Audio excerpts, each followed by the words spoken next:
The Holy Gospel according to St. John, the first chapter. Glory to you, O Lord. The next day, Jesus decided to go to Galilee. He found Philip and said to him, "Follow me." Now Philip was from Bethsaida, the city of Andrew and Peter. Philip found Nathanael and said to him, "We have found him, about whom Moses in the law and also the prophets wrote, Jesus, son of Joseph from Nazareth." Nathanael said to him, "Can anything good come out of Nazareth?" Philip said to him, "Come and see." When Jesus saw Nathanael coming toward him, he said of him, "Here is truly an Israelite in whom there is no deceit." Nathanael asked him, "Where did you get to know me?" Jesus answered, "I saw you under the fig tree before Philip called you." Nathanael replied, "Rabbi, you are the Son of God. You are the King of Israel." Jesus answered, "Do you believe because I told you that I saw you under the fig tree? You will see greater things than these." And he said to him, "Very truly, I tell you, you will see heaven opened and the angels of God ascending and descending upon the Son of Man." The Gospel of the Lord. It may come as no surprise that when I sat down to write the last sermon I would preach here at Prince of Peace, everything I wrote seemed insufficient. There is gift in knowing that if one sermon is a bit lackluster, there's always next time.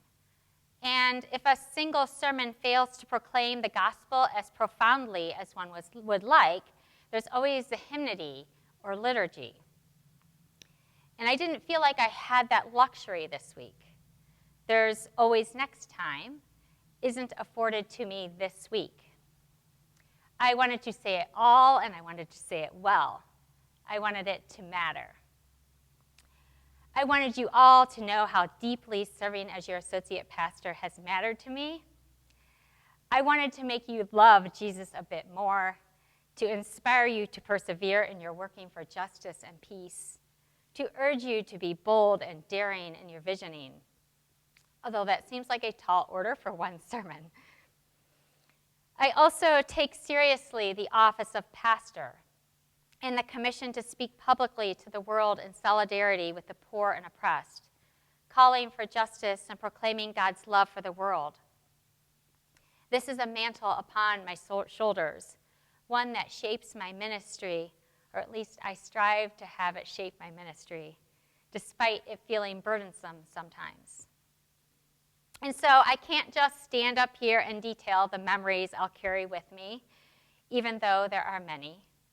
The regrets I have or failures I perceive on my part, thankfully not as numerous. The number of times that Blake tried to lick my toes or apologize for how my newsletter articles or pastor reports always tarried. I am going to trust that the fullness and thankfulness that I hold in my heart, you somehow know. Because it is my job to proclaim the gospel and not just reminisce.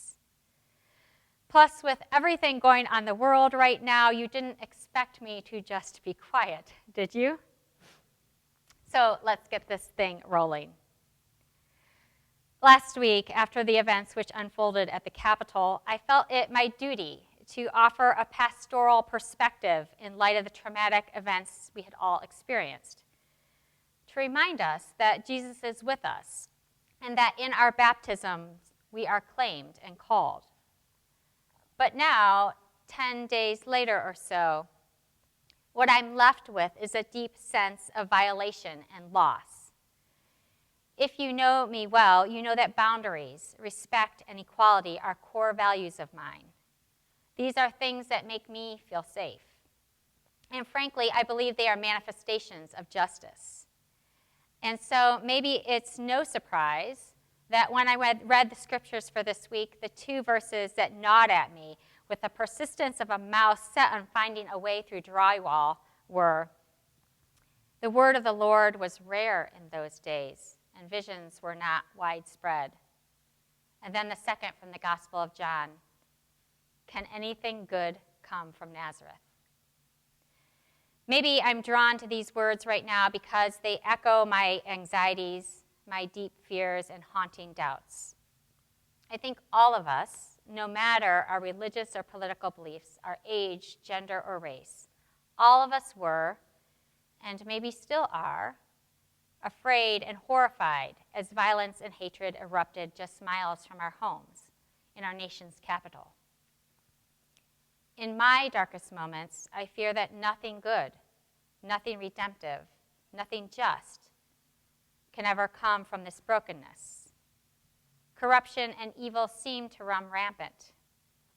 I have wondered too often lately if we are living in a time when the word of the Lord is rare and transformative visions are not widespread, because sometimes it sure feels that way. My faith tells me this isn't true. I think that's why last week I needed to double down on the promises of baptism. The word of the Lord is entwined in water and bread and wine. The good news is proclaimed in pulpits through poetry by modern-day prophets and peacemakers. Justice is being worked out every time. Dignity, equality, and freedom are lifted up, even when those times are less than desirable. My faith tells me that the word of the Lord endures. My faith tells me that goodness arises from ashes. It's just my heart and head get all jumbled up by the debauchery, godlessness, and contempt that has become so commonplace. It seems like nothing good can come from Nazareth, or Washington, D.C., as it were. It seems like the word of the Lord is rare, or more accurately, the word of the Lord has sometimes been bastardized. I guess the good news is the fact that Eli found himself in a similar position. He was a priest who no longer expected to see or hear anything from God. There is some comfort in knowing my doubts surrounding God's action or inaction are not unprecedented. Eli was also a priest who had lost his courage to do what God desired and asked of him. His nation's hardships, the immorality surrounding him, and his own family's wrongdoings had worn him down. It was hard for him to see or hear God. And I get this. I was just talking to Maddie the other day about bravery and courage. She is learning how to ride a bike. It's scary when the world seems to be moving too fast under your feet and you're not sure how you'll be able to stop. But simultaneously, you can envision how amazing it might feel to harness a bit of that power. Too often, courage is depicted as something that arises during momentous situations and manifests itself in puffed-up chests and bulging biceps and roaring might. But more often than not, courage is as simple as doing the hard, right thing, even when you're scared, even when others think you're wrong, even when you feel weak. It is hard to tell what the final straw was that caused Eli's ears to become stopped, for his vision to fail, for his heart to harden, for his courage to dry up. But I can easily imagine a million things that could suck up the resolve from him. He tried so many times. Maybe the last fall from the bike just banged him up too much. When I view Eli from this perspective and know God's next move, to move on to Samuel, I'm not sure whether to feel hope or sadness, failure, fear, or solidarity. It's hopeful that God is so bent on justice that God goes and finds another person who can still hear promise, who can still believe in and see dreams arise, who has a true and innocent heart, who has the courage to climb on the bike. There's so much hope for and in Samuel. God sees it. And my heart breaks for Eli. And my heart also aches for Samuel, knowing the naivete he must possess. Think about it. God calls on Samuel, just a small child, to prophesy the fall of the house of Eli. God tells Samuel to name corruption in his own religious home. God wants this innocent to call out sin for what it is, despite the fact that calling out that sin will upend the very institution that sustains him. what a hard position to be in. Samuel may learn to listen for God, but he may not like what he has to hear or do. I also can't help wonder how Eli felt when he finally realized that it must be God talking to the small boy. Did he feel like God had given up on him? Did he feel jealousy? Did he feel relieved?